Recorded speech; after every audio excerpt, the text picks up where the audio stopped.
You're listening to the Catholic Wives with Toxic In-Laws podcast. Today's episode is about the hidden wound from toxic in-laws. Are you a Catholic wife grappling with challenging in-laws? The Catholic Wives with Toxic In-Laws podcast is your sanctuary for navigating the sometimes stormy seas of life with toxic in-laws while being validated for what you've experienced. Join me, your host, Miriam Susan, a Catholic wife who's weathered 3 decades of in-law drama, as we tackle the tough issues you're dealing with head on.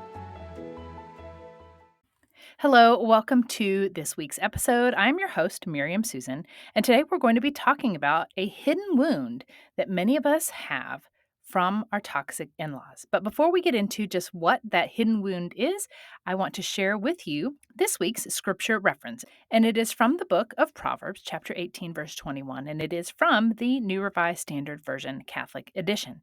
And it says, "Death and life are in the power of the tongue, and those who love it will eat its fruits." That's a pretty wild verse there, and it really shows us how much influence, how much power there is in the words that we speak.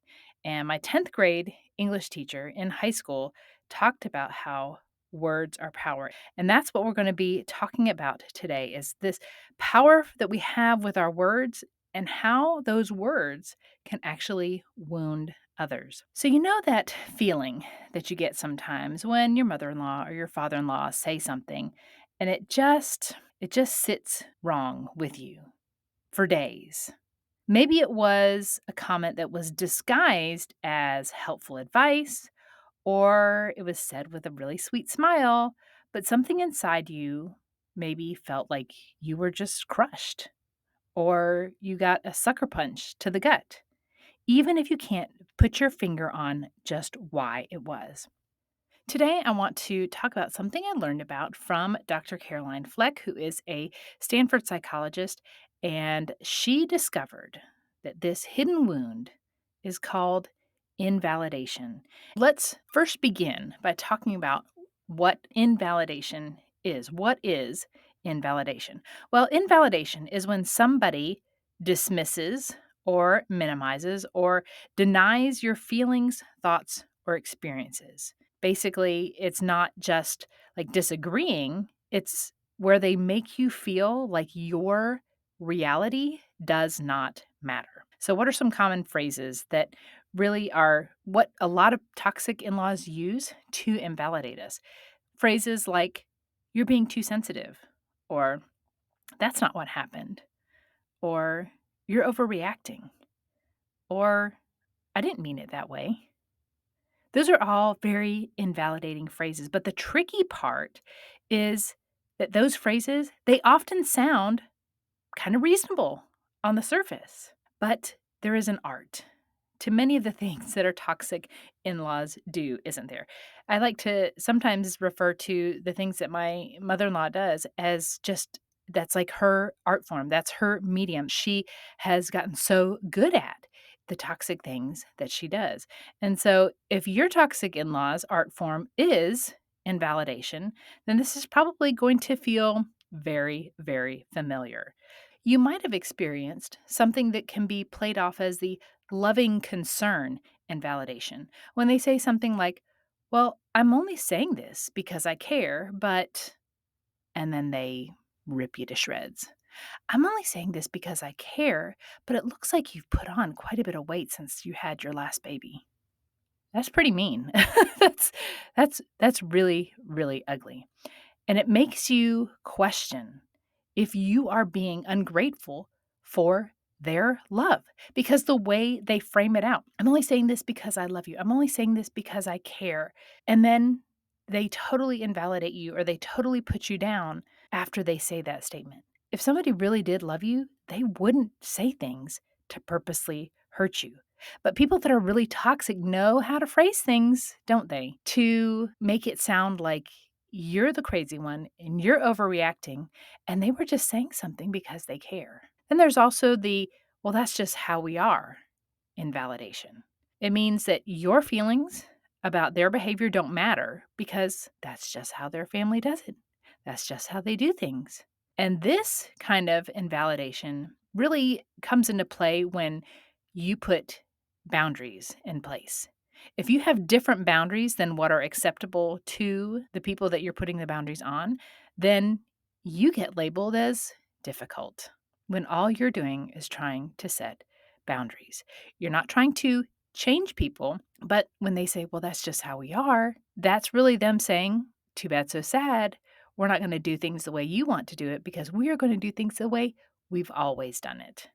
And that is a really, really hard one when we're in a marriage because that means that we are going against like an entire family culture.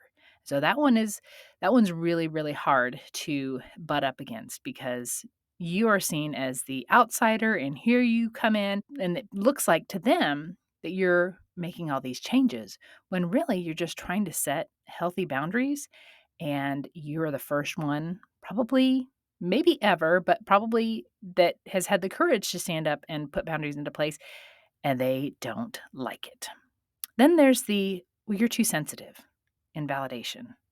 So every time you express that something hurt you, every time you talk about something that just felt ugly to you that you didn't like, then you are the one that's labeled as emotional or dramatic.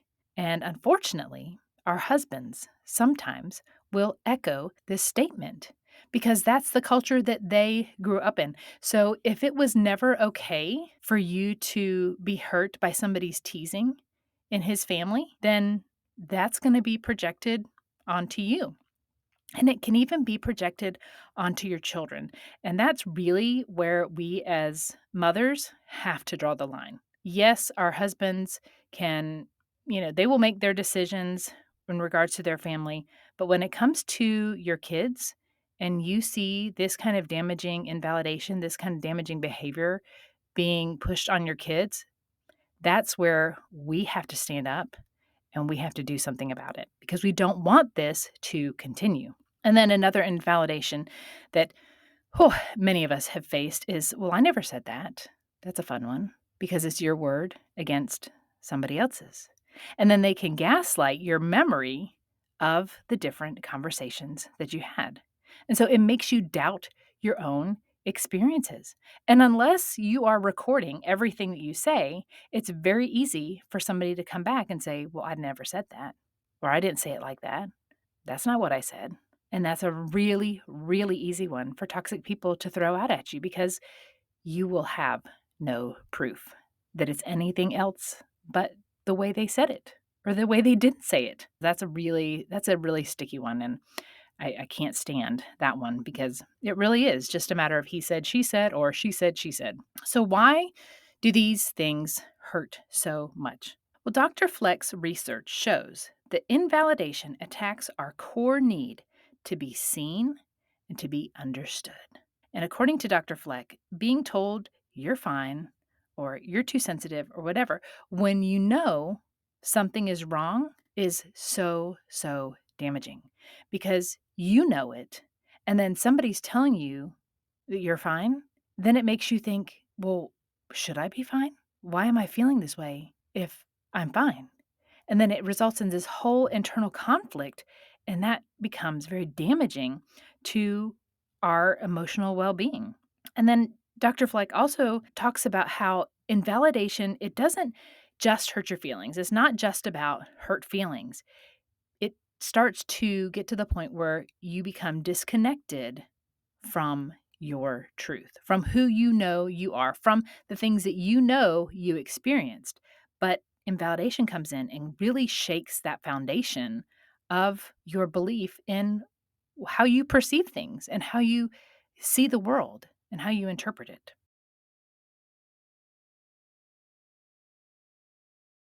So when it comes from family, when these invalidation tactics come from family, it's really, really painful. It's especially painful because we expect that we're going to be accepted and loved unconditionally by our family.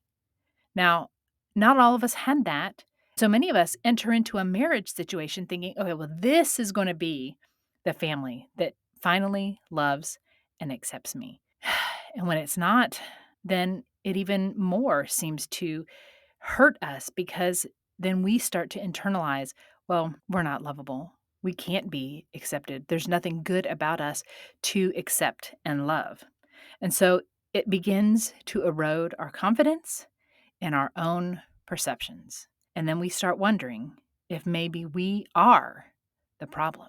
Because if you're invalidated left, right, forward, backwards, every time you interact with your in laws, you are going to start to feel like you are the problem because you are always made out to be the problem.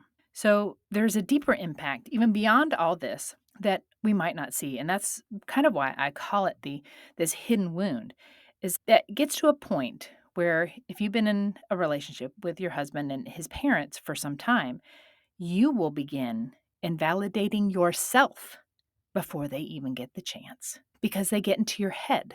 Because we are generally, I think if you're listening to this podcast, you are somebody, I hope, who does self reflect. And if you get to the point where your in laws are in your head and you start believing these things that they are saying about how we're too sensitive, I never said that, and so you start questioning your memory, questioning your reality, then we start invalidating ourselves. Because once we start thinking about, gosh, I really should put this boundary up about, no phone calls after 8 o'clock, but no, I'm just being too sensitive. I'm just, that's just how they are. That's just that they stay up late, and so I need to accommodate them. You will start to invalidate yourself. And then you stop trusting your instincts about what is healthy for you and for your family. And this becomes just a totally mentally and emotionally exhausting cycle because you're trying to prove that your feelings are valid, but you have these thought patterns that are pushed on you by your in-laws and other people. Unfortunately, it can be your husband too. And you just are in this cycle of feeling like your feelings are not valid. But maybe they are valid, but maybe they're not because everybody says they're not. And so maybe they're not. So it just becomes this horrible rumination cycle that you get in of, trying to prove that you're valid, but then hearing all those voices in your head that are not your voice, trying to tell you otherwise. And then the real kicker is our children watch this happen. They see it happening. They see this dynamic playing out and they learn unhealthy patterns. Your children will then start to mirror this behavior. And when they do things that maybe they shouldn't do, they'll say, well, that's just how I am, mommy. That's just how we are. And that's not what we want to do. We want to break these cycles of toxic behavior, of this dysfunction that are in our families of origin so that they don't get passed down to our children. We want these bad cycles to just die. We don't want them to continue on into the next generation. So, thinking back to today's scripture about how death and life are in the power of the tongue, we need to remind ourselves that the words that we use by using our tongue, and even the words that we say to ourselves in our head, they have the power to bring life and to bring death, to bring encouragement, to bring condemnation, to bring validation or invalidation. And I want you to know your feelings, they are valid, even if nobody else will validate them to you. And I need you to understand that just recognizing that you're being invalidated is the first step to protecting yourself from it in the future. You're not crazy. You're not too sensitive. You're human. And you can see some of the toxic patterns that exist in your extended family, and you're just trying to figure out a way forward. It's not easy. A lot of this invalidation occurs, and we are not even aware of it because we internalize it and we think it's on us. But hopefully, just this little short podcast will open your eyes to these moments where you are being invalidated.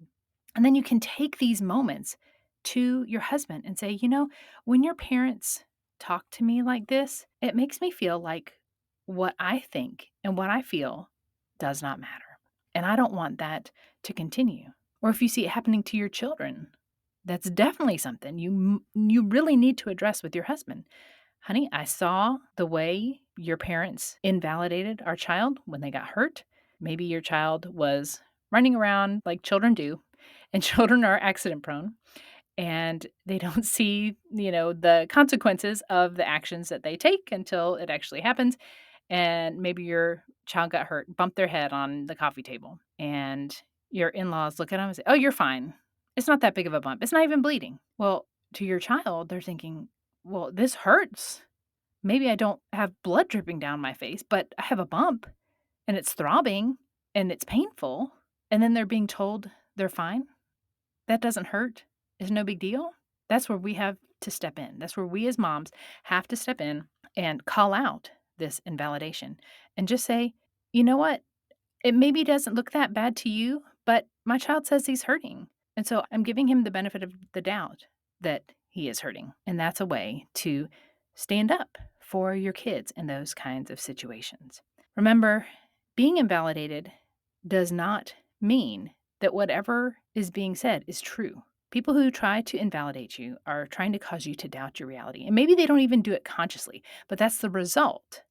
And so once you become aware of what is happening, then you can do what you need to do to stand up against it. God bless you. Go in peace. Now that we've wrapped up today's episode, I could really use your help.